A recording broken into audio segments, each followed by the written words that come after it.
கர்த்தர் நல்லவர், கர்த்தர் நல்லவர், கர்த்தர் நல்லவர்.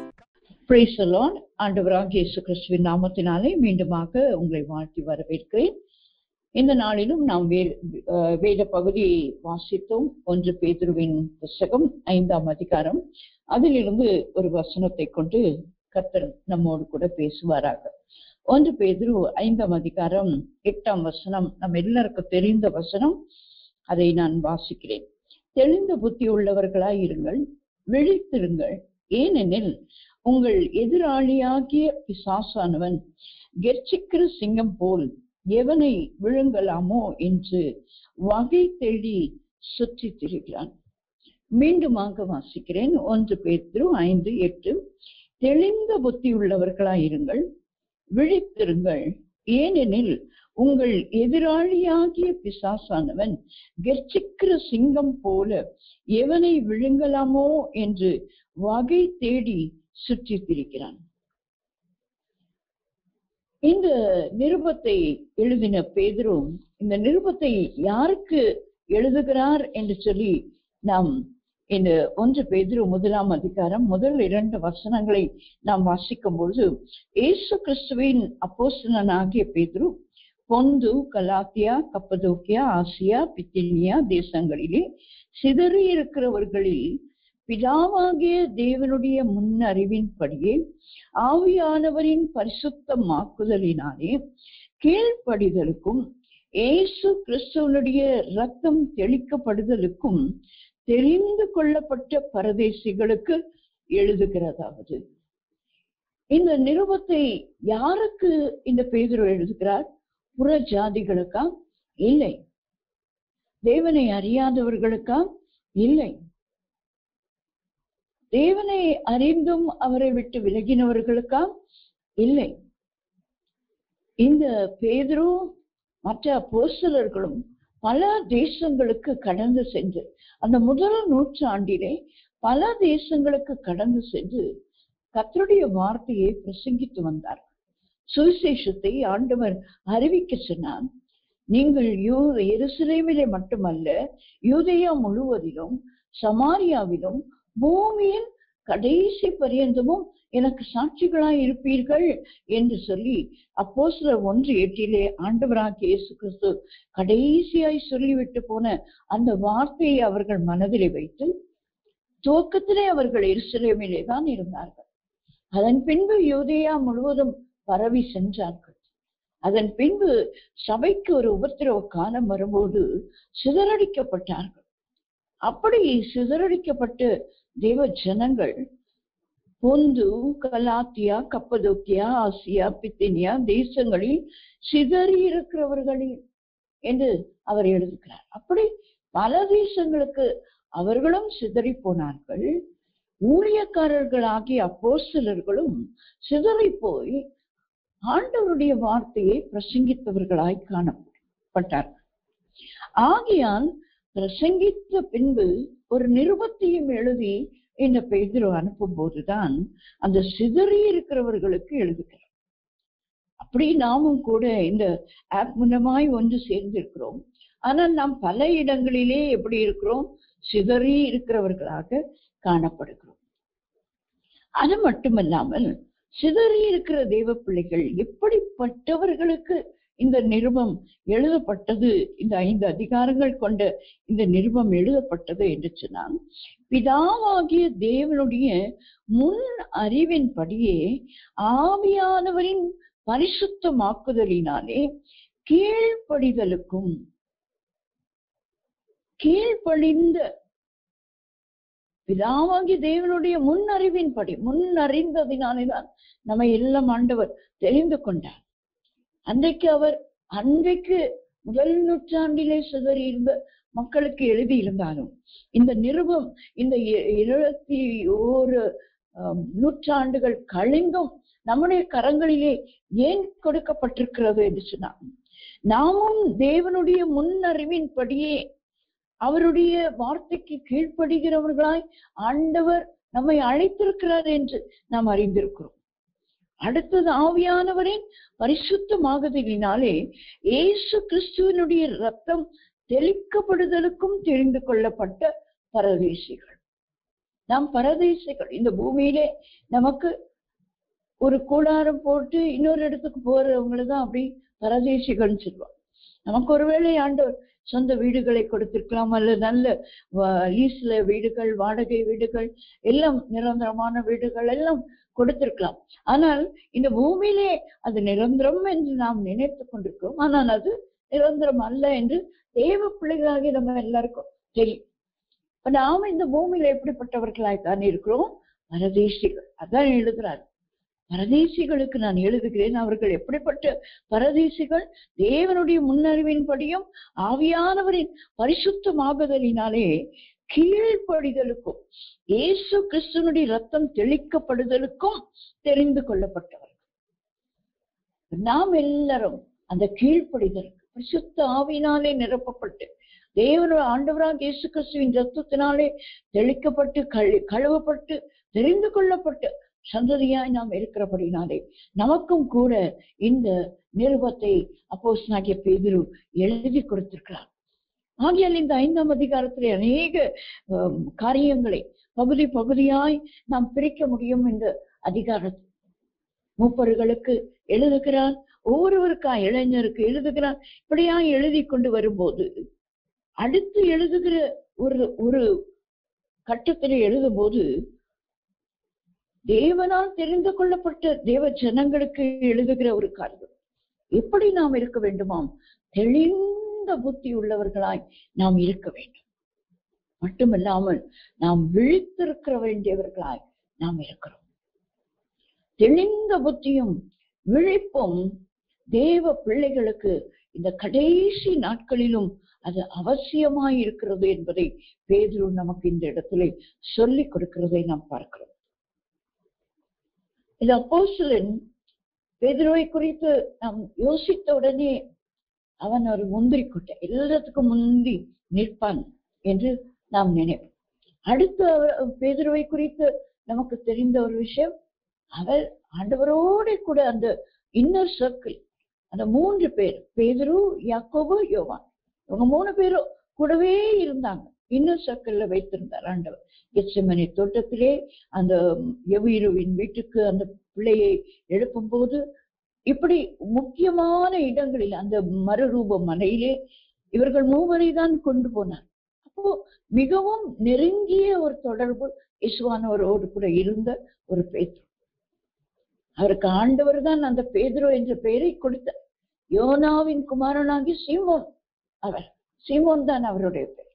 ஆண்டவர் தான் பேதுரு கற்பாறை என்ற பெயரை கொடுத்து இந்த கல்லின் மேல் என் சபையை கட்டுவேன் என்று சொல்லிக் கொடுத்தார். அந்த முதல் நூற்றாண்டிலே முதல் பிஷப்பா இருந்தவர் இந்த பேதுரு தான்.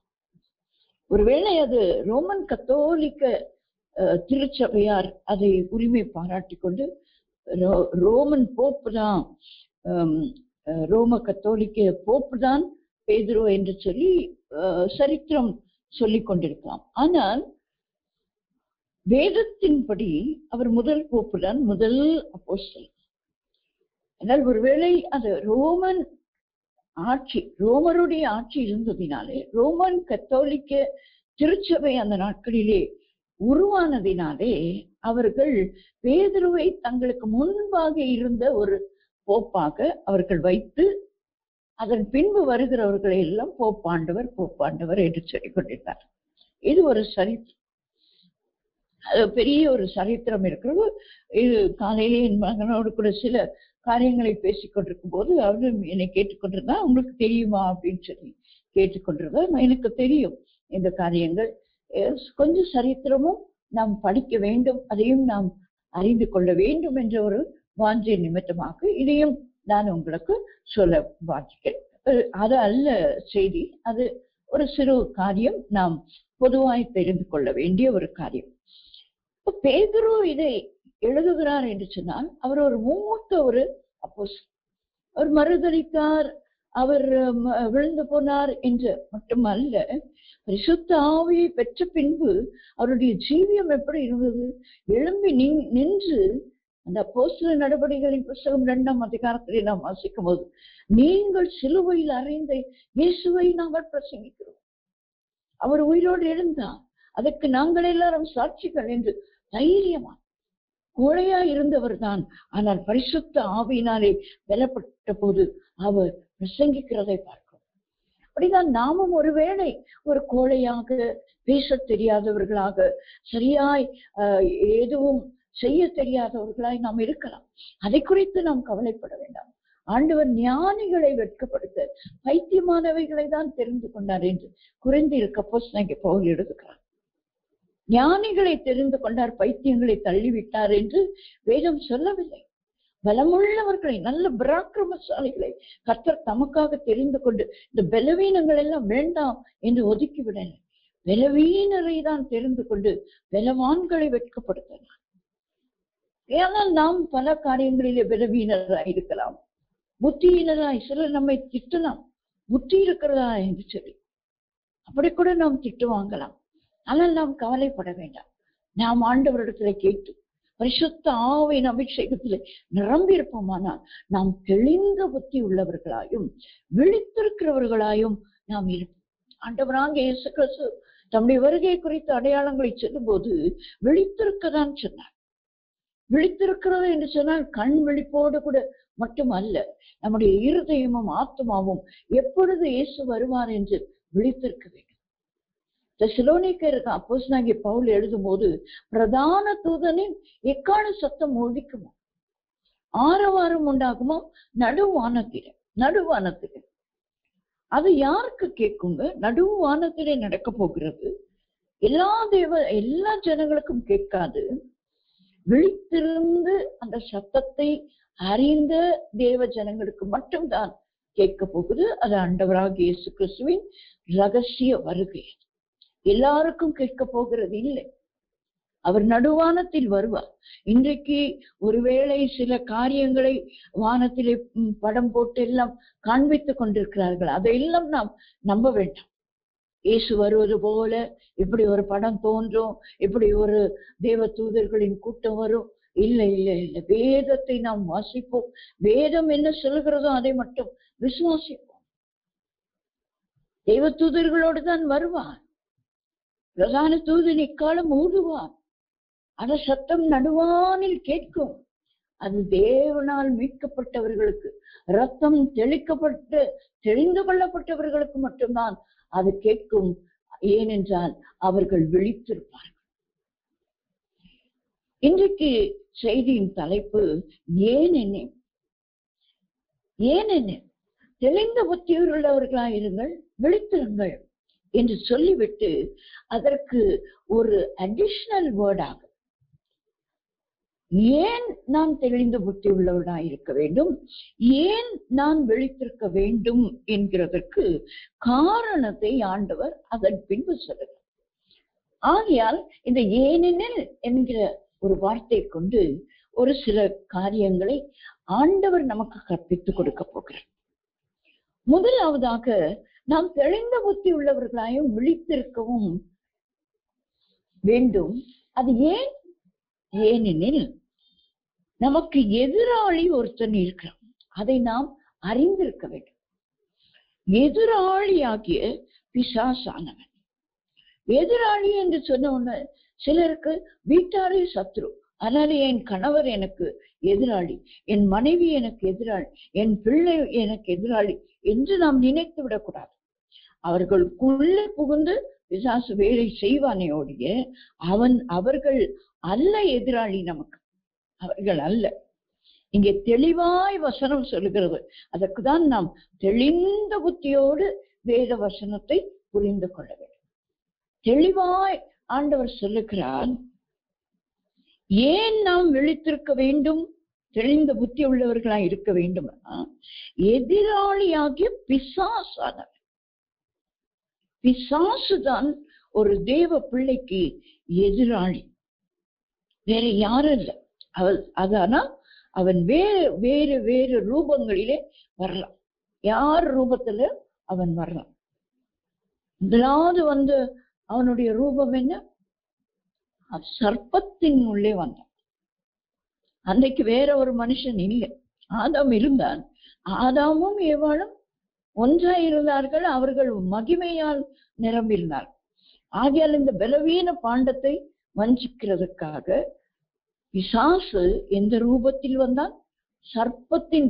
ஆகையால் எல்லா சர்ப்பமும் பிசாசு அல்ல. அது ஒரு மிருகம், அது ஒரு பிராணியாக கர்த்தர் உண்டாக்கி வைத்திருக்கிறார். அன்றைக்கு உண்டாக்கின பிராணிகளிலே சர்ப்பமானது தந்திரம். ஏன்? பிசாசு அதற்குள்ளே போனது. அப்ப பிசாசு ஒரு மனுஷனுக்குள்ளே போனான், அவன் தந்திரவாதியாக மாறிவிடும். நம் யூதாஸ் காரியத்தை குறித்து வேதத்திலே வாசிக்கும் பொழுது ஆண்டவர் அந்த ராபோஜனத்திலே, அந்த கடைசி ராபோஜனத்திலே அவர் அந்த அப்பத்தை பெற்று கொடுக்கும் போது அவன் அதை வாங்கின பின்பு பிசாசானவன் அவனுக்குள்ளே புகுந்தான் என்று வேதம் நமக்கு சொல்லும். ஆகையால் நாம திருவிருந்து எடுக்கும் போதும் ஜாக்கிரதையோடு கூட எடுக்குவேன். அநேகர் அன்றைக்கு ஒரு போதகர் சொன்னார், திருவிருந்து மாசம் போய் நான் எடுத்துடுறேன், அதனால எனக்கு பரலோகம் கிடைக்கும். பரலோகம் கிடைக்கணும் ஏனென்றால் ஆண்டவர் சொன்னார், இந்த அப்பத்தில் புசித்து இந்த திராட்சை ரசத்தில் என் சரீரத்திலும் என் இரத்தத்திலும் பங்குள்ளவனுக்கு தான் நித்திய ஜீவன், அவனை தான் நான் கடைசி நாளிலே எழுப்புவேன்னு சொன்னார். ஆகையால் நமக்கு திருவிருந்துல மாதமோ சில சபைகளிலே வாரந்தோறும் இருக்கிறது, சில சபைகளிலே 2 மாதத்துக்கு ஒரு முறை, 15 நாட்களுக்கு ஒரு முறை, ஒவ்வொரு சபையிலே ஒரு ஒழுங்குகள் இருக்கிறது. அந்த ஒழுங்குகளை குறித்து அவரவர்கள் சபைக்கேற்ற காரியங்களிலே நாம் ஈடுபடுவது நல்லது. ஆனால் அதை எடுத்து விட்டால் எனக்கு நிச்சயம் நித்திய ஜீவன் உண்டு, ஆண்டவர் சொல்லிட்டாரே அதனால நான் போய் எடுத்துக்கிறேன் அப்படிங்கிறது இல்லை. அதை எடுக்கும் போதும் பிசாசு என்ன பண்ணுவாங்க, நமக்குள்ள வர்றதுக்கு சான்சஸ் இருக்கு. அந்த சான்ஸ கொடுக்காதபடிக்குதான் அந்த 2 கொரிந்தியர் 11ஆம் அதிகாரத்தை நாம் வாசிக்கிறோம். அந்த பகுதிகளை ஏன் சபைகளிலே திருவிருந்துக்கு முன்னதாக அந்த பகுதிகளை வாசிக்கிறோம் என்றால், தன்னைத்தான் சோதித்து நிதானித்து அறிந்தால் அவன் நியாயம் தீர்க்கப்படான். இப்ப நான் ஒரு தப்பு செய்யறேன் அப்படின்னு சொன்னா எனக்கு யாராவது சொல்லணும்னு இல்லை, நீங்க இந்த தப்பு பண்ணிட்டீங்க சிஸ்டர் அப்படின்னு சொல்லணும்னு இல்லை. எனக்கே தெரியும் நான் பண்ண தப்பு, அதுக்கப்புறம் தான் அடுத்த ஆளுக்கு தெரியும். நான் பண்ண தப்பு முதல்ல எனக்கு தெரியும். இப்போ முதல்ல என்னை நானே சோதித்து அறிந்து நிதானித்து கொண்டால் அந்த கடைசி நியாய தீர்ப்புக்கு நான் தப்பு வைக்கப்படுவேன். அந்த மரண ஆக்கினைக்குள்ளாக ஆண்டவர் என்னை தள்ளாமல் நித்திய ஜீவனுக்குள்ளாக கொண்டு செல்வார் என்ற ஒரு நிச்சயம். பிசாசு திருவிருந்திலும் கூட நமக்குள்ளே புகுறதுக்கு வாய்ப்புகள் இருக்கிறது என்று வேதமே நமக்கு சொல்லும். ஆகையால் அதிலும் நாம் ஜாக்கிரதையோடு கூட தான் நாம் இருக்க வேண்டும் என்பதற்காக நான் இதை சொல்லுகிறேன். இப்ப பிசாசு என்று ஒருத்தன் இருக்கிறான், நமக்கு எதிராளி. எஸ்தரின் புஸ்தகத்திலே நாம் வாசிக்கும் பொழுது அவர்களுக்கு, அந்த யூத ஜனங்களுக்கு எதிராளி யாரு? ஆமானுக்குள்ளே பிசாசு புகுந்ததினாலேதான். அவனுக்கு எவ்வளவு, அவன் ஒரு முக்கியமான ஒரு மந்திரி அந்த ராஜசபை. அவன் எவ்வளவோ திட்டங்களை போடலாம், எவ்வளவோ காரியங்களை செய்யலாம். ராஜாவின் கஜனாவுக்கு நிறைய பணம் கொடுத்து, நிறைய ஏழை எளிய ஜனங்க இருக்கிறாங்க ராஜா, அவங்களை எல்லாம் நம்ம கவனிக்கலாம், அவங்களுக்கு வஸ்திரம் வாங்கி தரலாம், நம்ம கரம் கொடுக்கும் ஊழியம் போல போய் அவர்களை பார்வையிடலாம், அவர்களுக்கு சாப்பாடு வாங்கி கொடுக்கலாம், அவர்களுக்குரிய பொருட்களை வாங்கி கொடுக்க. அதெல்லாம் செய்யவில்லை.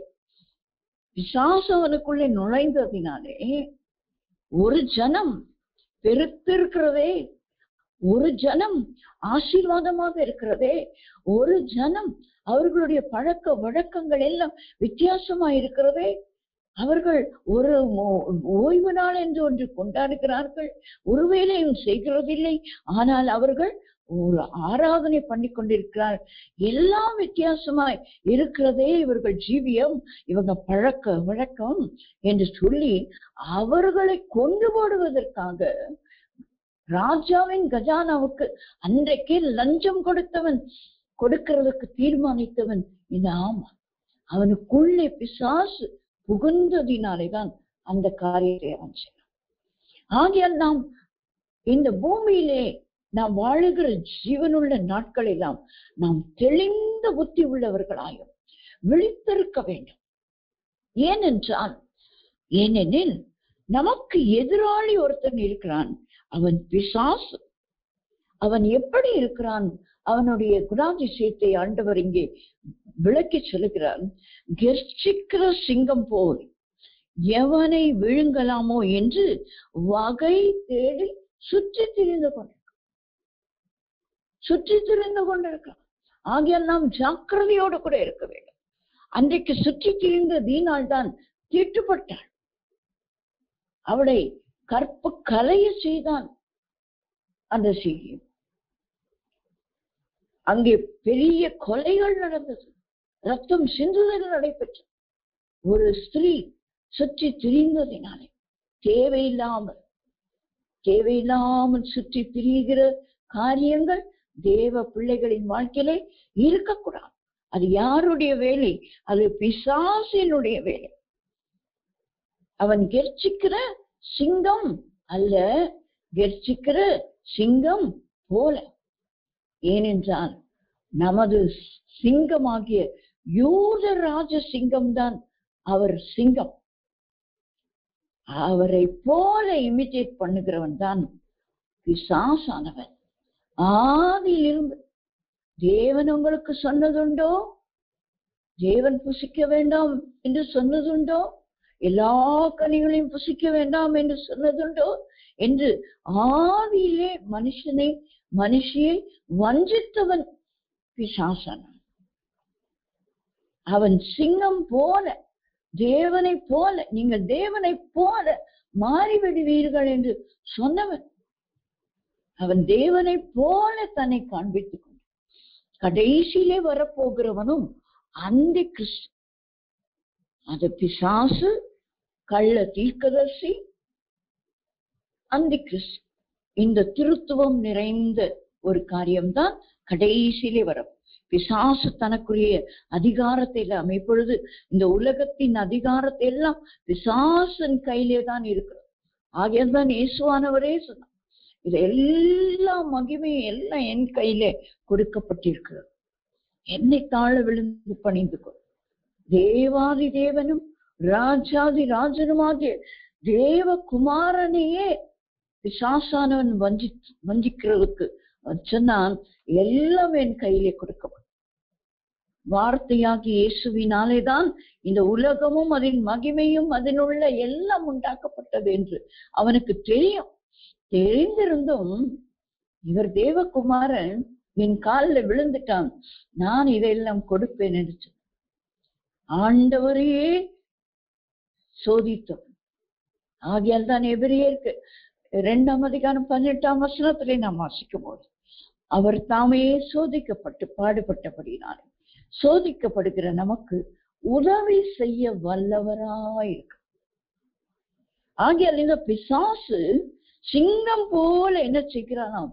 கெர்ச்சித்து யாரை விழுங்கலாம் என்று கெர்ச்சித்து சுற்றி திரிந்து கொண்டிருக்கிறான். ஆகியால் அவனுடைய வஞ்சனையின் வலையிலே நாம் விழுந்து விடவே கூடாது. ஆகையால் தான் ஆண்டவர் நம்மை தெளிந்த புத்தி உள்ளவர்களாயிருங்கள். எது பிசாசினால் உண்டாகிற ஆலோசனை, எது தேவனால் உண்டாகிற ஆலோசனை, எதைக்கு நான் கீழ்ப்படிய வேண்டும், எதற்கு நான் செவி கொடுக்க வேண்டும், எதை நான் செய்ய வேண்டும் என்ற தெளிந்த புத்தி எனக்கு வேண்டும். அல்லாமல் விழித்திருந்து புறாக்களை போல நாம் கபடற்றவர்களாய் நாம் இருக்க வேண்டும். நம்மிலே சூது வாது கபடு எதுவும் இருக்கக்கூடாது. கசப்பில்லாத ஒரு ஜீவியமாய் இருக்க வேண்டும். ஆனால் சர்ப்பத்தை போல வினா உள்ளவர். சர்ப்பம் வஞ்சிக்கிறது என்று சொல்றார் ஆண்டவரே, சொல்றார். அது தந்திரம் உள்ளது என்று சொல்றார் ஆண்டவர். ஆனால் சர்ப்பத்தை போல வினா உள்ளவர்களாய் நீங்கள் இருங்கள். அது தூரத்திலேயே மனுஷனுடைய நடமாட்டத்தை கண்டுபிடிக்குமா. தன்னுடைய சரீரம் முழுவதிலுமே அதற்கு அந்த சென்சஸ் இருக்கு. காது இல்லைன்னு சொல்லுவாங்க அந்த பாம்புகளுக்கு, ஆனா அந்த கேட்கிற சென்ஸ் அது சரீரம் முழுவதிலுமே இருக்கு. அதில் எங்கு போனாலும் அதுக்கு தெரியும். ஒரு பூமி அதிர்ச்சி இவைகள் எல்லாம் அவைகள் தான் முதல்ல உணர்ந்து கொள்ளும். மனுஷன் வருகிறது, மனுஷனுடைய காலடிகள் எல்லாம் தூரத்திலிருந்து, வெகு தூரத்திலிருந்து அவைகள் அறிந்து கொள்ளும். அப்போ அவைகள் அப்படி இருக்கும்போது நாம் எப்படி இருக்க வேண்டும்? நாம் இன்னும் இன்னும் இன்னும் இன்னும் அதிகமாய் விழிப்புள்ளவர்களாய் இருக்க வேண்டும் என்று கர்த்தர் விரும்புகிறார். அதான் வினாவுள்ளவர்களாய், சர்ப்பங்களை போல தந்திரம் இல்லை, வஞ்சிக்கிறதில்லை, வினாவுள்ளவர்களாய் நாம் விழித்திருக்க வேண்டும். நாம் அறிந்து கொள்ள வேண்டும். சம்பவங்கள் நம்மை சூழ நடக்கும் போது என்ன நடக்கிறது என்று அறிந்து கொள்ள வேண்டும். சமீபத்திலே நடக்கிறதான காரியங்களை குறித்து நாம் அறிந்திருக்கிறோம்.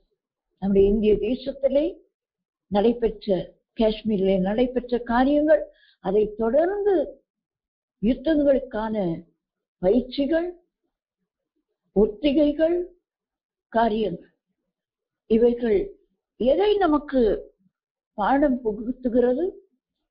என்ன நடக்க போகிறது நம்முடைய தேசத்திலே? இதை நாம் எத்தனை பேர் உணர்ந்து கொள்ளுவதற்கான ஒரு தெளிந்த புத்தியையும் விழிப்பையும் கற்றுக் கொடுத்திருக்கிறார். இதுக்கு ராத்திரி போய் செவித்து கேட்டு பாருங்கள். ஆண்டவர்கள் என்ன நடக்க போகிறது என்பதை தேவன் உங்களுக்கு வெளிப்படுத்துவார்.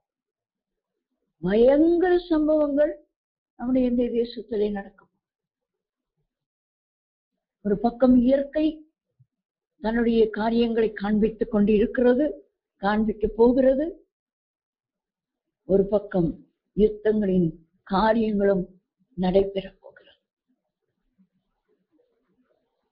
நாம் எவ்வளவு விழிப்புள்ளவர்களாய் இருக்கிறோம், எவ்வளவு தெளிந்த புத்தி உள்ளவர்களாய் இருக்கிறோம். நமக்கு எதிராளி ஒருவன் இருக்கிறான். அவன் யாரை விழுங்க வேண்டும், எவனை விழுங்கலாம் என்று சுற்றி திரிகிறான். ஆகையால் யாரை அவன் விழுங்க போகிறான் என்பதை நாம் பார்க்க இருக்கிறோம். இரண்டாவதாக இந்த ஏனெனில் என்கிற காரியம் எந்த இடத்திலே நமக்கு வருகிறது என்று சொன்னான். மத்தேயு எழுதின சுவிசேஷம் 24ஆம் அதிகாரம் 4, 5 வசனங்களை நான் உங்களுக்காக வாசிக்கிறேன். மத்தேயு 24, 4, 5 வசனங்கள்.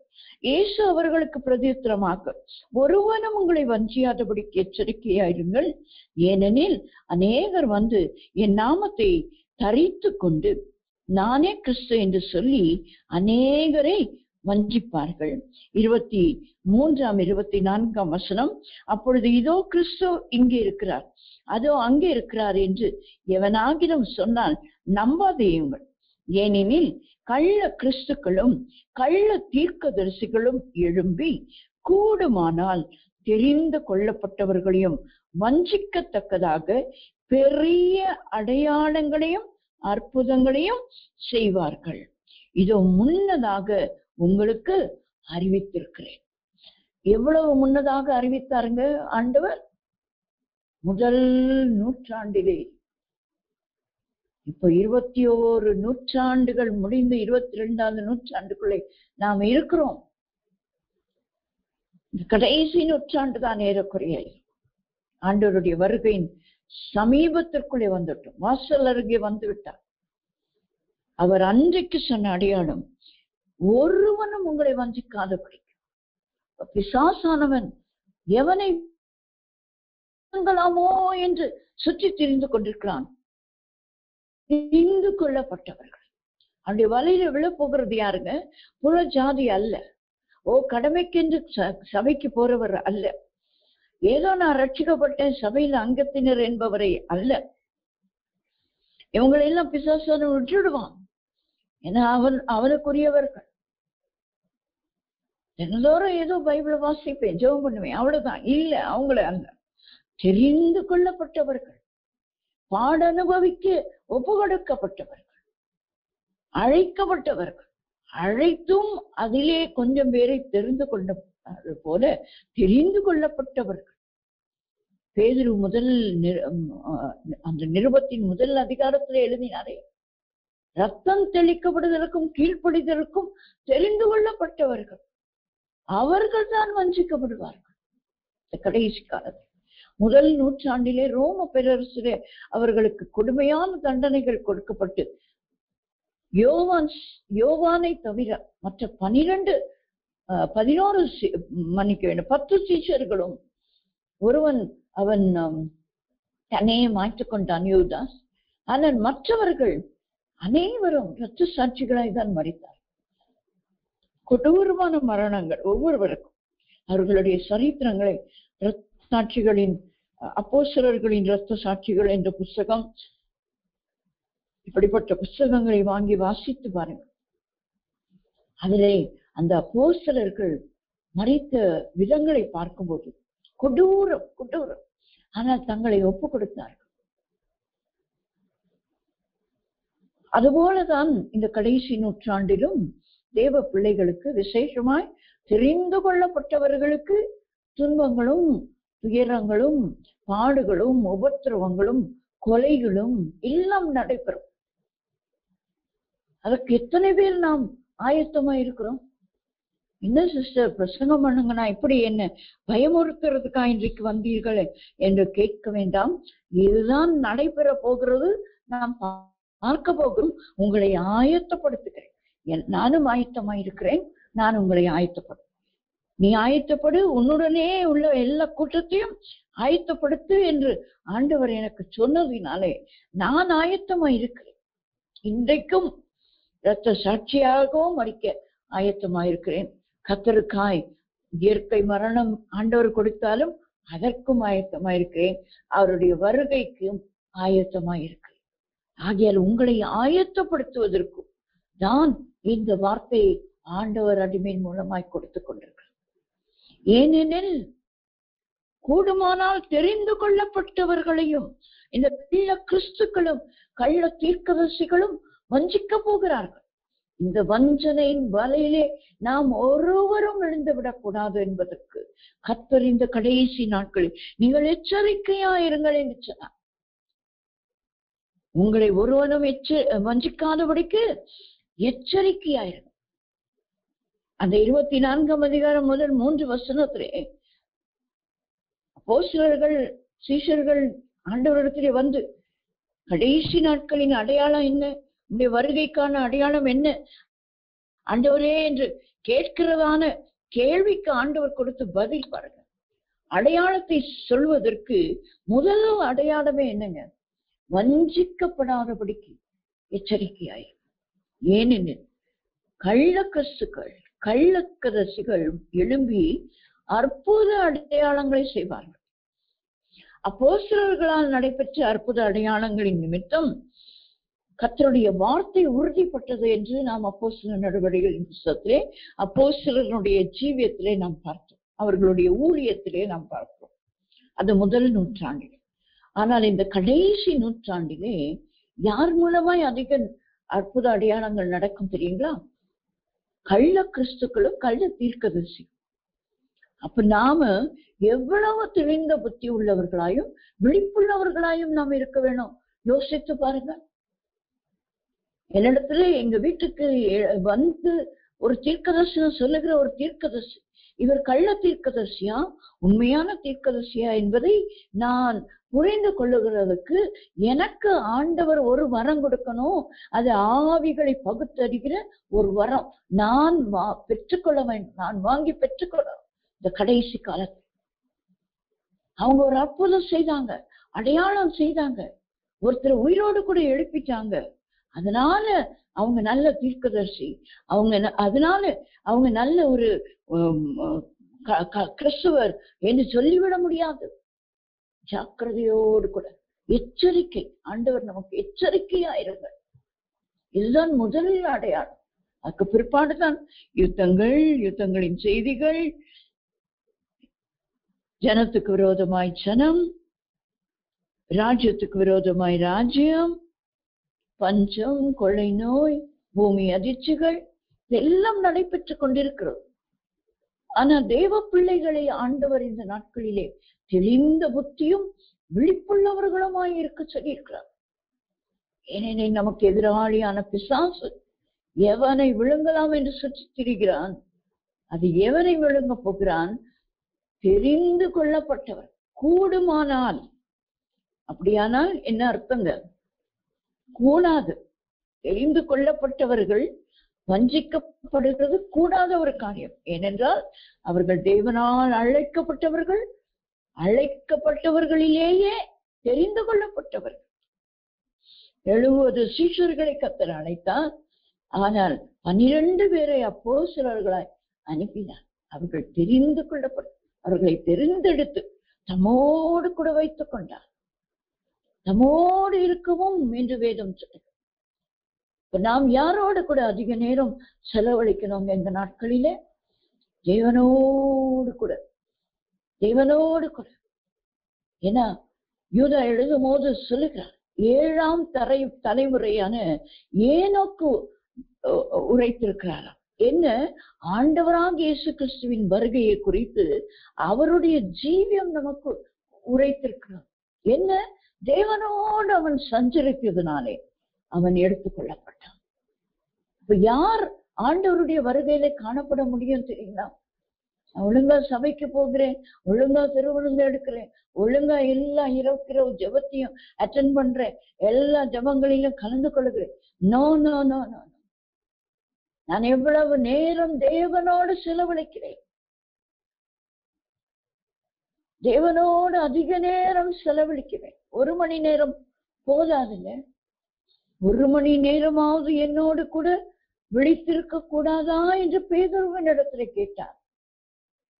அது அன்றைக்கு. ஆனால் ஆண்டவருடைய வருகை நாட்களிலே இருக்கிற நாம் அதிக நேரம் அவரோடு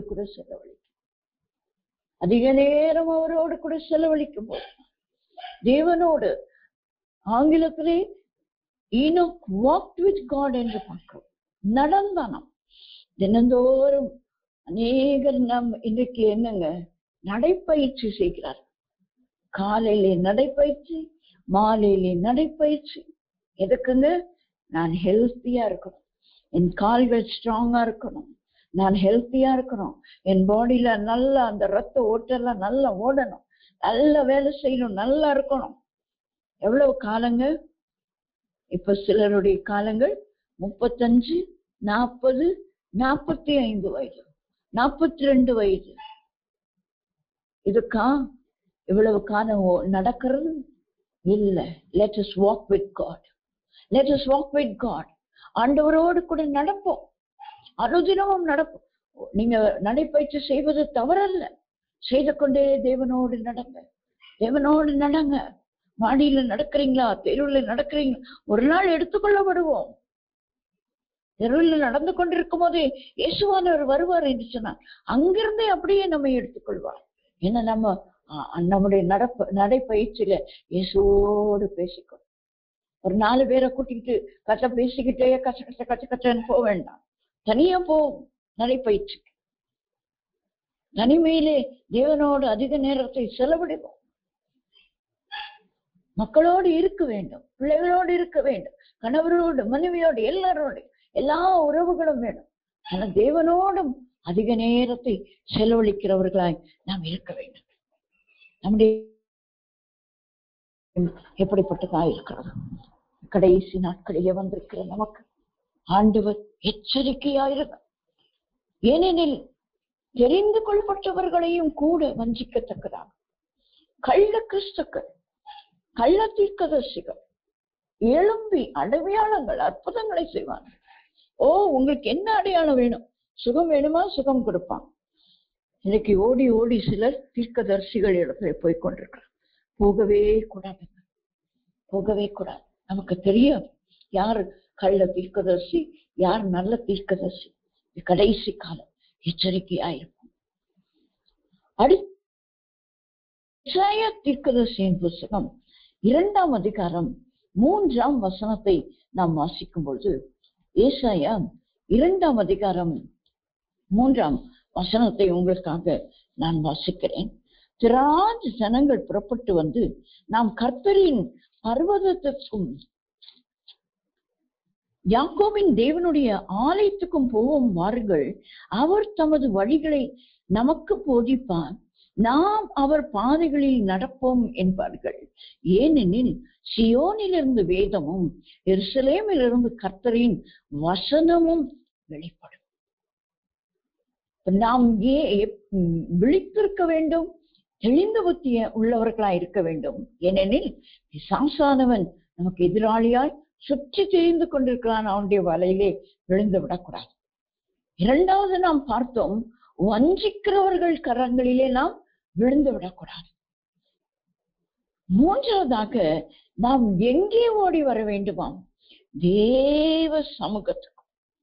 ஜனங்கள் புறப்பட்டு நாம் கர்த்தரின் பர்வதத்துக்கும் யாக்கோபின் தேவனுடைய ஆலயத்துக்கும் போவோம் வாருங்கள். அவர்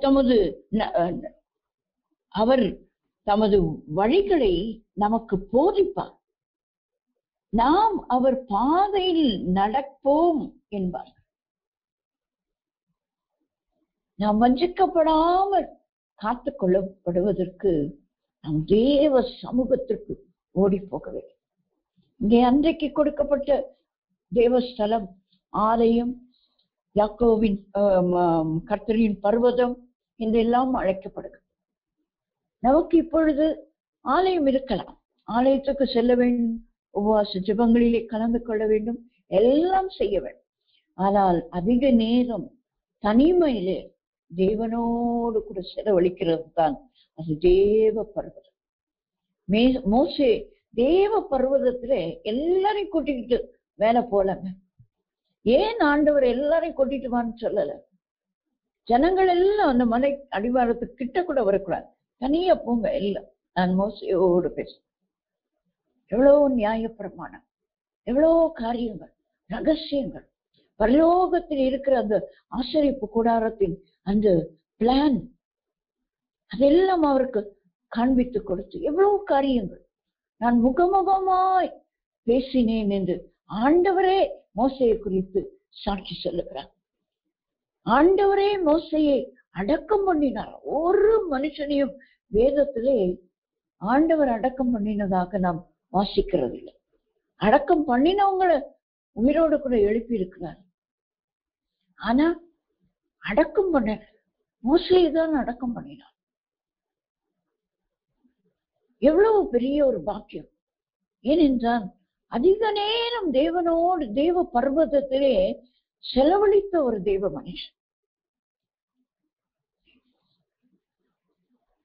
சியோன் என்றும் எருசலேம் என்றும் அழைக்கப்படுகிறது. அது தேவ சன்னிதானம். அங்கேதான் என்ன கிடைக்கிறது? சியோனிலிருந்து வேதமும் எருசலேமிலிருந்து கர்த்தரின் வசனமும் வெளிப்படும். இந்த தேவனோடு சஞ்சரித்து வேதத்தை வாசித்துக் கொண்டிருப்போமானால் இந்த கடைசி நாட்களிலே இந்த 2 காரியத்துக்கு நாம் அதிக நேரம் கொடுக்கிறதுக்கு நாம் பிரயாசப்பட வேண்டும் என்று கர்த்தர் சொல்லிக் கொண்டிருக்கிறார். அதிக நேரம் எங்களை நாம் செலவழிக்கும் போது நாம் கர்த்தருடைய வருகையிலே நாம் காணப்படுவதற்கு ஏதுவாக இருக்கும். அந்த பர்வதத்திற்கு ஏன் ஓடி வர வேண்டும்? தேவ சமூகத்துக்கு ஏன் ஓடி வர வேண்டும் என்று சொன்னால், அவர் தமது வழிகளை நமக்கு போதிப்பார். இன்னைக்கு வழி தெரியல தேவ பிள்ளைகளுக்கு, எதை எப்படி செய்ய வேண்டும்? கர்த்தர் எனக்கு என்ன அழைப்பு கொடுத்திருக்கிறார்? நேற்றைய தினத்திலும் ஒரு சகோதரியோடு கூட பேசிக் கொண்டிருக்கும் போது அவர்களும் சொன்னார், எனக்கு என்ன அழைப்புனே எனக்கு தெரியும். அழைப்பை அறிந்து கொள்ளாமல் நாம் ஊழியங்களை செய்ய முடியாது. எவர்களை அழைத்தாரோ அவர்களை தான் அவர் நீதிமான்களாக்கி மகிமைப்படுத்துவார். அழைப்பு இல்லாமல் என்ன செய்யக்கூடாதுங்க? ஊழியம் செய்யக்கூடாது. ஆண்டவர்கிட்ட கேட்கணும், என்னை என்ன ஊழியத்துக்கு அழைத்திருக்கு, நான் எந்த ஊழியத்தை செய்ய, அதுக்குதான் தேவ பர்வதத்திற்கு நாம் ஏறி போக வேண்டும். ஏனெனில் அங்கேதான் வசனம் இருக்கு. ஆண்டவர் வசனத்தை கொண்டு பேசுவார். மோசேயினிடத்துல அதுக்குதான் பேசினார். மோசேயை அழைத்தாரே, அவர் ஆடுதானே மேய்த்து கொண்டிருந்தார். எத்ரோவின் ஆடுகளை மேய்த்து, மாமனாரின் ஆடுகளை மேய்த்து கொண்டிருந்தார். ஆடுகளை மேய்த்து கொண்டிருந்தவரை ஆண்டவர் அழைக்கிறார், தம்மை தரிசிக்க வைக்கிறார். ஒரு தரிசனமும் பெற்றுக்கொள்ள வேண்டும். அதற்குதான் தேவ பர்வதத்துக்கு அடிக்கடி போகணும்.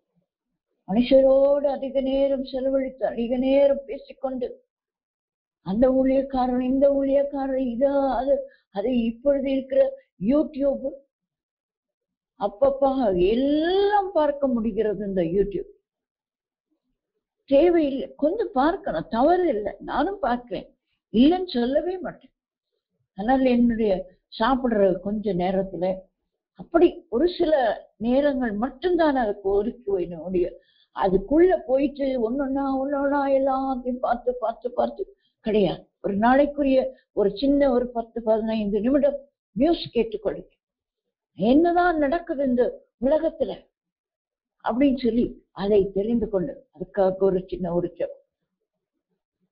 இன்னும் ஒரு சில நல்ல மூத்த போதகர் கர்த்தர் எடுத்துக்கொண்டார்.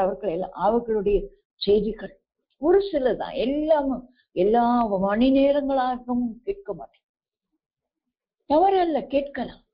ஆனால் அதை காட்டிலும் அதிக நேரம் தேவனோடு செலவழிக்க வேண்டும், தேவ சன்னிதானத்தில் செலவழிக்க வேண்டும்.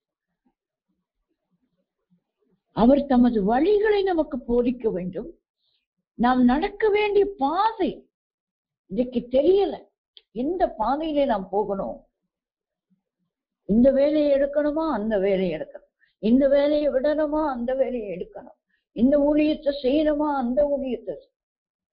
ஆண்டவர் நடத்துவார், போதிப்பார். பிரயோஜனமானவைகளை போதிக்கிற உன் தேவனாகிய கர்த்தர் நானே என்று சொல்லியிருக்கிறார். அப்ப அவர் போதிக்கும் போது நாம் சரியான பாதையிலே நடப்போம். அந்த போதனை எங்கிருந்து வரும்? ஏனெனில் சியோனிலிருந்து வேதம், எருசலேமிலிருந்து கர்த்தரின் வசனமும் வெளிப்படும். வேதமும் கர்த்தரின் வசனமும் வெளிப்படுகிற இடத்திற்கு தான் நாம் போக வேண்டும். இன்றைக்கு சபைகளும் கூட வசனமே இல்லாத சபைகளாய் மாறிக்கொண்டு வருகிறார். ஏதோ ஒரு சின்ன ஒரு வந்த ஜனங்களுக்கு ஆசீர்வாதமா நல்ல வார்த்தைகளை சொன்ன ஆமேன் அல்லேலூயா அப்படின்னு சொல்லுவாங்க. அதற்காக அல்ல, தேவ ஜனங்களை எச்சரித்து அதுக்குன்னு ஒரே கண்டிப்பான செய்தியை கொடுக்கணும் அல்ல. கண்டிப்பும் இருக்கணும், அரவணைப்பும் இருக்கணும், கோலும் இருக்கணும், தடியும் இருக்கணும். தேற்றும் கோலும் தடியும் தேற்றவும் வேண்டும். அவர்களை ஆறுதல் படுத்தவும் வேண்டும்.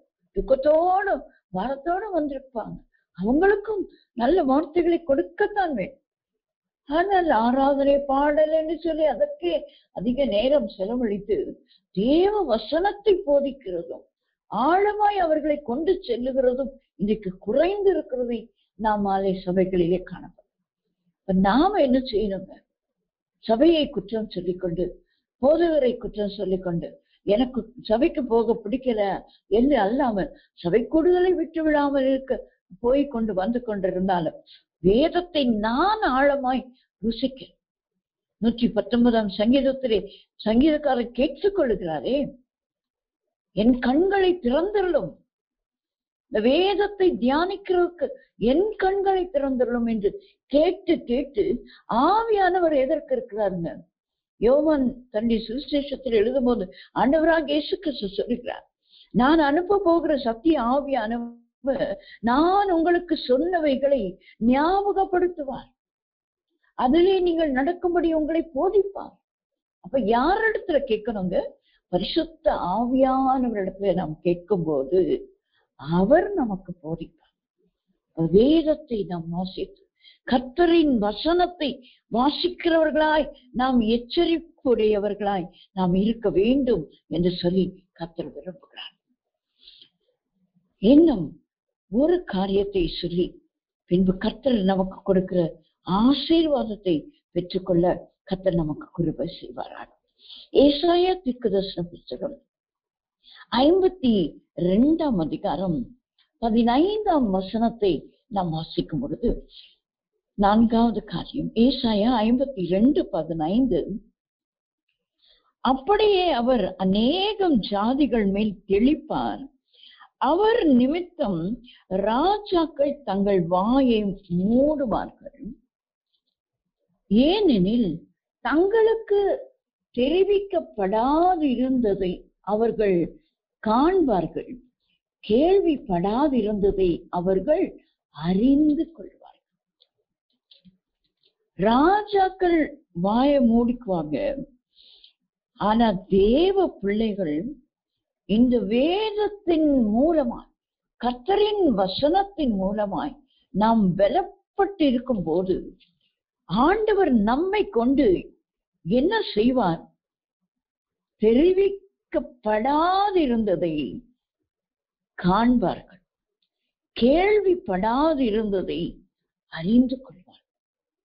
இன்றைக்கு நான் ஒரு உதாரணம் சொன்னேனே, நம்முடைய இந்த தேசத்திலே உண்டாக போகிற அநேக மாற்றங்கள், இதை ஆண்டவரிடத்து இன்றைக்கு ராஜாக்கள் தங்கள் வாயை மூடிக்கொண்டிருக்கிறார்கள். அவர்கள் மௌனமாய் சில காரியங்களை செய்வதற்கு தந்திரமாய் ஆலோசனை பண்ணி கொண்டிருக்கிறார்கள். அது தேசத்தின் ஜனங்களுக்கும் ஆபத்து, எதிராளியான தேசங்களுக்கும் ஆபத்து. இதை அவர்கள் வாயை மூடிக்கொண்டு செய்து கொண்டிருக்கிறார்கள். ஆனால் தேவ பிள்ளைகளாகிய நமக்கோ, நாம் தேவ சமூகத்துக்கு, பர்வதத்துக்கு நாம் ஏறி வரும்போதெல்லாம் ஆண்டவருடைய வசனமும் வேதமும் நம்முடைய வாயிலே இருக்கும் என்று, ஆசாரியனுடைய வாயிலே வேதம் வசனம் இருக்க வேண்டும், காணப்பட வேண்டும், இருக்கும் என்று சொன்னான். இந்த வசனமே ராஜாக்களுக்கு வெளிப்படாததை ஆண்டவர் உங்களுக்கும் எனக்கும் தெரிவிப்பார். தெரிவிக்கப்படாதிருந்ததை அவர்கள் காண்பார்கள், நாம் காண்போம். தரிசனம் கொடுப்பாருங்க. இன்றைக்கு எத்தனை பேர் இதை வாஞ்சித்து கேட்டு பெற்றுக்கொள்ள விரும்புகிறீர்கள்? கடைசி காலத்திலே வந்திருக்கிறோம். ஏதோ நான் ரட்சிக்கப்பட்டு அபிஷேகம் பெற்று ஏதோ ஒரு ஊழியத்தை செய்து கொண்டிருக்கிறேன், போதும் என்று நாம் நினைத்து கொண்டிருக்க வேண்டாம். இனி வரும் நாட்களுக்கு தரிசனம் காண்கிறவர்களாய், தெரிவிக்கப்படாததை நாம் காண்கிறவர்களாய் நாம் இன்றைக்கு மாறப்போகிறோம். இந்த கிருபையை நாம் கேட்டு பெற்றுக்கொள்ள வேண்டும். கேள்விப்படாதிருந்ததை அவர்கள் அறிந்து கொள்வார்கள். இன்றைக்கு ஒரு உதாரணத்துக்கு சொன்னேன், அதை வெளிப்படையாய் இது நமக்கு வெளியாகிறதுனாலே நான் அதை வெளிப்படையாய் சொல்ல வாஞ்சிக்கவில்லை.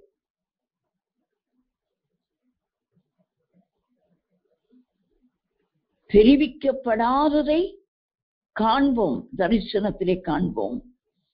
கேள்விப்படாதிருக்கிறதை நாம் அறிந்து கொள்ள முடியும். இன்றைக்கு நாம் கேள்விப்படாத அநேக காரியங்கள் இன்னும் ஒரு சில வாரங்களிலேயே நடக்க போகிறோம். அதை நாம் காண்போம். அதை நாம் முன்பாகவே காண்பதற்கு ஆண்டவர் நம்முடைய கண்களை திறப்பார். இந்த கிருபையை நாம் இந்த நாளிலே கேட்டு பெற்றுக்கொள்ள போகிறோம். மட்டுமல்லாமல் அது ஆவிக்குரிய ரீதியிலே கர்த்தர் நமக்கு கொடுக்கிறதான ஒரு ஆசீர்வாதம். கடைசியாய் சொல்லி முடிக்க நான் வாஞ்சிக்கிறேன். ஏசாயா தீர்க்கதரிசன புஸ்தகம் 65 அதிகாரம் 22 எரேமியா 32:15 இந்த 2 வாக்கு திட்டங்களையும் கர்த்தர் நமக்கு கொடுத்து இந்த நாளிலே ஆசீர்வதிக்க போகிறார். நாம் கடைசியாய் ஜெபித்து நாம் முடிக்க போகிறோம். முடிக்கும் போது இந்த 2 ஆசீர்வாதங்களையும், ஆவிக்குரிய ஆசீர்வாதங்களையும் நாம் பெற்றுக்கொள்ள வேண்டும். என்ன ஆசீர்வாதம்? நாம் வாசித்தோமே ஏசாயா 52:15 ஆண்டவர் அந்த கிருபையை நமக்கு கொடுக்க வேண்டும். தெரிவிக்கப்படாதிருந்ததை நாம் காண வேண்டும். கேள்விப்படாதிருக்கிறதை நாம் அறிந்து கொள்ள வேண்டும். ராஜாக்கள் வாயை மூடிக்கொண்டிருப்பாங்க, அவங்களுக்கு தெரியாது. தெரிந்தும் தெரியாதவர்கள் போல நடித்து வேற காரியங்களை செய்யும். ஆனால் கர்த்தருடைய பிள்ளைகள் நாம் தெரிந்து கொண்டு எச்சரிக்கப்பட்டு நம்மோடு இருக்கிறவர்களை எச்சரித்து அவருடைய வருகைக்கு நாம் ஆயத்தப்படுவோம். இரண்டாவதாக கர்த்தர் கொடுக்கிறதான பூமிக்குரிய ஆசீர்வாதங்களை ஏசாயா 65:22 நாம் வாசிக்கும் பொழுது, அவர்கள் கட்டுகிறதும் வேறொருவர் குடியிருக்கிறதும் அவர்கள் நாட்டுகிறதும் வேறொருவர் கனி புசிக்கிறதுமாய் இருப்பதில்லை. ஏனெனில் விருட்சத்தின் நாட்களை போல என் ஜனத்தின் நாட்கள் இருக்கும். நான் தெரிந்து கொண்டவர்கள் தங்கள் கைகளின் கிரியைகளை நெடுநாளாய் அனுபவிப்பார்கள். நெடுநாளாய் அனுபவிப்பார்கள். இது ஆண்டவர் கொடுக்கிற தம்முடைய ஜனத்தின் நாட்கள். கர்த்தருடைய பிள்ளைகளாய் இன்றைக்கு வந்து இந்த வார்த்தைகளை கேட்டுக்கொண்டிருக்கிறதான தேவ பிள்ளைகளுக்கு ஆண்டவர் சொல்கிறார், என் ஜனத்தின் நாட்கள் இருக்கும். எப்படி இருக்கும்? விருட்சத்தின் நாட்களை போல. விருட்சம் என்று சொன்னால் என்னங்க? மரம். அது ஒரு விதையை விதைத்தால் அது ஒரு செடியாக, அதன் பின் அநேக கிளைகளை விட்டு அது ஒரு மரமாக, பெரிய மரமாக, அதன் பின் ஒரு பெரிய விருட்சம், பெரிய விருட்சமாய் அந்த விருட்சத்திலே அநேக பறவைகள் கூட கட்டும், அநேக கனிகள் உண்டாகும், அதை அநேகர் புசித்து ஆசீர்வாதத்தை பெற்றுக் கொள்வார்கள். அதுபோல உங்களுடைய என்னுடைய வாழ்க்கையை கர்த்தர் இன்றைக்கு மாற்றவிருக்கிறார். எத்தனை பேர் இதை விசுவாசித்து வாஞ்சித்து ஜெபிக்க போகிறோம். விருட்சத்தின் நாட்களை போல என் ஜனத்தின் நாட்கள் இருக்கும். அவர்கள் கட்டுகிறதும் வேறொருவர் குடியிருக்கிறதும் இல்லை. வீடுகளை கட்டி அவைகளில் குடியிருப்பார்கள். 21ஆம் வசனம். திராட்சை தோட்டங்களை நாட்டி அவைகளின் கனியை புசிப்பார்கள். அவர்கள் கட்டுகிறதும் வேறொருவர் குடியிருக்கிறதும் அவர்கள் நாட்டுகிறதும் வேறொருவர் கனி புசிக்கிறதுமாய் இருப்பதில்லை. என் ஜனங்களின் நாட்கள் விருட்சத்தின் நாட்களை போல இருக்கும். நான் தெரிந்து கொண்டவர்கள் தங்கள் கைகளின் கிரியைகளை நெடு நாளாய் அனுபவிப்பார்கள். ஒரு நாள் அல்ல, 2 நாள் அல்லங்க, நெடு நாளாய் அனுபவிப்பார்கள். இந்த எரேமியா 32:15 வாசித்து நான் உங்களுக்காக ஜெபிக்க விரும்புகிறேன். எரேமியா 32:15 சொல்கிறது, ஏனெனில் இனி இந்த தேசத்தில் வீடுகளும் நிலங்களும் திராட்சை தோட்டங்களும் கொல்லப்படும் என்று இஸ்ரவேலின் தேவனாகிய சேனைகளின் கர்த்தர் சொல்லுகிறார் என்றேன். இது எரேமியா தீர்க்கதரிசிக்கு உண்டானதான ஒரு காரியம். ஆண்டவர் அந்த பெரிய தகப்பனுடைய மகனாகிய அனாமியேல் இடத்திலிருந்து ஒரு நிலத்தை வாங்க சொல்லுவார். இது எப்ப நடந்த சம்பவம் தெரியுங்களா? இந்த பாபிலோனிலிருந்து நேபுகாத்நேச்சார் இந்த யூத ஜனங்களை சிறைபிடித்து கொண்டு போகிற அந்த நாட்களில் சிறைபிடிக்கப்பட்டு போய்கொண்டிருக்கிறார்கள். யூத ஜனங்கள் எல்லாம் சிறைபிடிக்கப்பட்டு ஆண்டவர் எரேமியாக்கு அதை வெளிப்படுத்தி அந்த ராஜாக்களுக்கு சொல்லிவிட்டார். எல்லாரும் சிறைபிடிக்கப்பட்டு போய் அந்த தேவாலயம், இந்த எருசலேம் பட்டணம் எல்லாம் அக்கினிக்கு இரையாகும் என்று ஆண்டவர் எரேமியா தீர்க்கதரிசியின் மூலமாய் இந்த எருசலேமை குறித்து, யூதாவை குறித்து ஆண்டவர் தீர்க்கதரிசனம் கொடுத்து விட்டார். எல்லாரும் சிறைப்பட்டு போக போறாங்க. ஆனா எரேமியா தீர்க்கதரிசியை ஆண்டவர், நீ ஒரு நிலத்தை உனக்கு வாங்கு. எல்லாரும் என்ன சொல்லுவாங்க? எங்களெல்லாம் சிறைப்பிடிக்கு கொண்டு போவாங்கன்னு நீ சொல்லிட்டு நீ ஒரு நிலத்தை வாங்குறியா ஐயா? இப்ப ஆண்டவருடைய வருகையின் நாட்களில் இருக்கிறோம். எல்லா வருகையில எடுத்துக்கொள்ளப்படும் சொல்லிட்டு நீ ஒரு நிலத்தை வாங்குறீங்களா? நீங்க வீடு கட்டுறீங்களா என்று நம்மை அநேகர் கேட்கலாம்.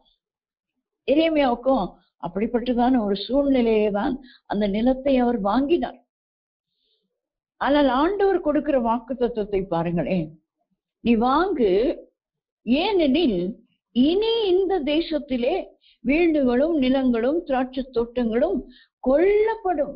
வாங்குகிற நாட்கள் வரும் என்று கர்த்தர் சொல்லுகிறார். அப்போ ஒரு ஒரு இழப்பு ஒரு பக்கம் இருக்கும். ஆனால் தேவ பிள்ளைகளுக்கு அந்த இழப்பு எப்படி இருக்குமோ ஆசீர்வாதத்தை கொண்டு வருகிறது. ஆங்கிலத்திலே ஒரு காரியத்தை சொல்வார்கள், பிளெஸிங் இன் டிஸ்கைஸ்.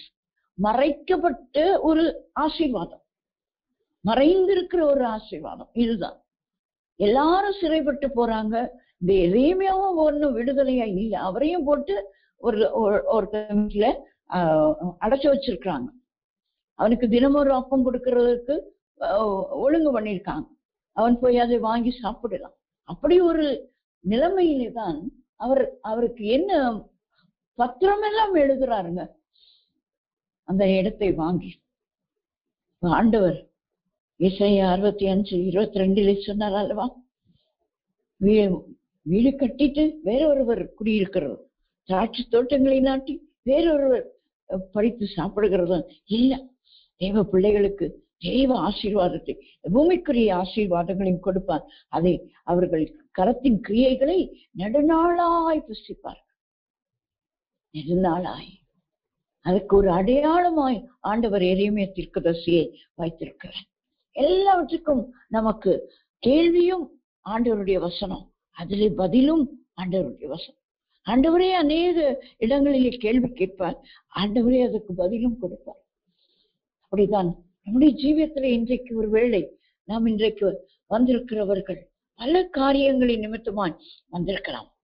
ஆனால் ஆண்டவர் இன்றைக்கு நம்மை தெளிந்த புத்தி உள்ளவர்களாயும் விழித்திருக்கிறவர்களாயும் இருக்க சொல்லுகிறார். முதலாவது, ஏனெனில் சாசான எதிராளி இருக்கிறான் என்பதை நாம் ஞாபகத்திலே மாத்திரம் வைத்துக்கணும்.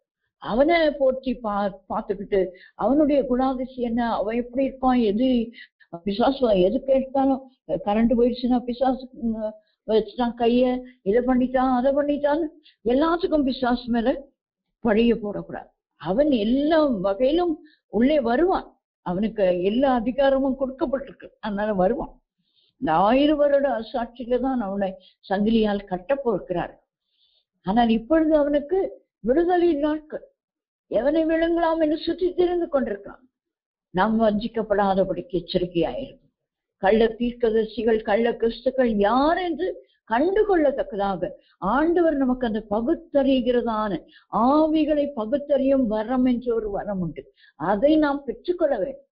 ஒருத்தர் ஜெபம் ஆரம்பிக்கும் போதே நமக்கு தெரியும், இவங்க உண்மையான ஜெபம் பண்றோம், உண்மையா தேவனோடு சஞ்சரிக்கிறவங்க.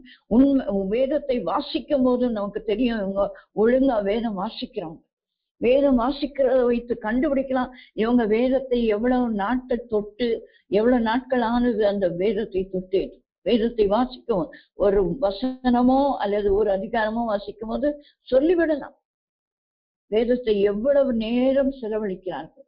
ஆனால் அந்த வேதமும் அந்த கர்த்தரின் வசனமும் நம்முடைய வாயில இருக்க வேண்டும். தேவ பர்வதத்திலே நாம் இருக்க வேண்டும். இப்பொழுது ராஜாக்கள் வாய்களை ஆண்டவர் என்ன செய்ய போகிறார்? மூடிவிட்டு தெரிவிக்கப்படாதிருக்கிறதை நாம் காணப்போகிறோம். எத்தனை பேருக்கு இந்த ஆசீர்வாதம் வேணும்? தெரிவிக்கப்படாததை காணவும், தரிசனங்களை பெற்றுக்கொள்ளவும், கேள்விப்படாத காரியங்களை நாம் அறிந்து கொள்ளுகிறதுக்கான ஒரு கிருபை ஆண்டவரே எனக்கு தாரும் என்று சொல்லி எத்தனை பேர் கேட்க போகிறோம்? எல்லாருக்கும் ஸ்தோத்திரம் ஆண்டவரே.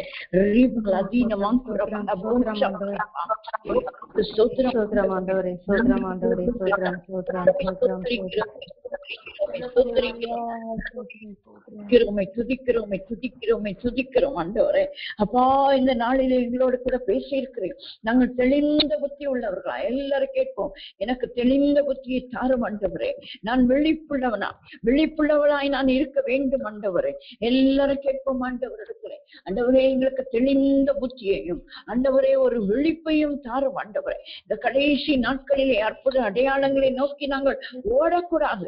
ஓடாதீங்க, தீர்க்கதரிசிகளை நாடி ஓடாதீங்க. ஓடி ஓடி ஓடி நாம் இந்த பிசாசை போல சுற்றி திரிய வேண்டாம். அவன் சுற்றி திரிந்து நம்மை அவனுடைய வலையிலே விழ வைத்துக் கொள்ள முடியாதபடிக்கு நாம் எச்சரிக்கையோடு கூட இருக்க வேண்டும். அற்புத அடையாளங்களை கண்டு ஓடிவிடாதீர்கள். ஓட மாட்டேன் ஆண்டவரே, நான் அற்புத அடையாளங்களை கண்டு ஓட மாட்டேன் ஆண்டவரே. இன்றைக்கு பிசாசின் வடிவிலே ஆண்டவரே ஊழியக்காரர்களால் தீர்க்கதரிசிகளால் கள்ள கிறிஸ்துக்கள் எழும்புவார்கள் என்று நீங்களே சொன்னிருக்கிறீங்கப்பா. அதை கண்டுகொள்வதற்கு எனக்கு பகுத்தறியும் ஆவியை தாருங்கள்.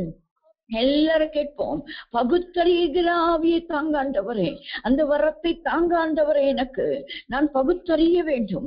ஒருவர் என் வீட்டுக்கு வருகிறார் என்று சொன்னா அது நல்ல தீர்க்கதரிசியா உண்மையான ஊழியக்காரர் தானா என்று சொல்லி அவர்களை ஏற்றுக்கொள்ளலாமா, ஏற்றுக்கொள்ள கூடாதா? ஓஷாபலா திக்கம் வரவா. இன்றைக்கு வஞ்சிக்கிறவர்கள் அநேகர் எழும்பி இருக்கிறார்கள்.